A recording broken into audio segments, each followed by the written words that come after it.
Good afternoon पिलामाने। आज आम तृतीय श्रेणी जणा अजणार पप्पू सपन शिखिलार शरीर आभ्यंतरण अंग विषय जानिबा। पूर्वर तुमे माने शरीर बाह्य अंग विषय धारणा पाइछ। एही अंग गुड़िक हेउची आम शरीर बाह्य अंग। आज आम आभ्यंतरण अंग विषय जानिबा। छवि रे थिबा अंग गुड़िक हेउछंती आम शरीर आभ्यंतरीण अंग।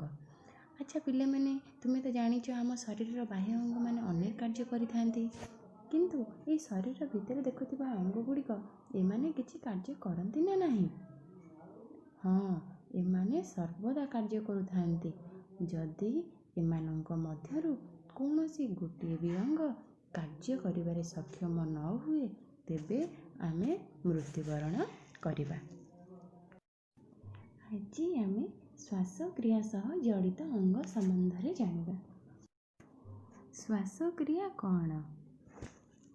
तुमे माने सबु समय रे यह को अनुभव करिथिबो।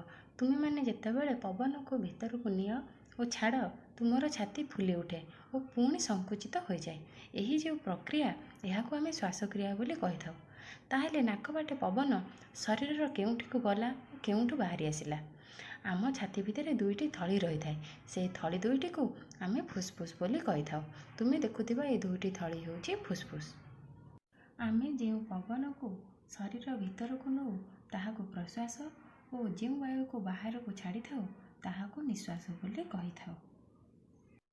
वायु शरीर भीतर को जीवा और बाहरिबा द्वारा फुसफुस रे केउ कार्य होई थाए।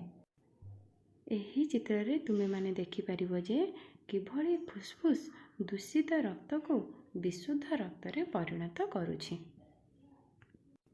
ताहेले फुसफुस रो कार्य हेउछि आम शरीर दूषित रक्त को विशुद्ध करिबा।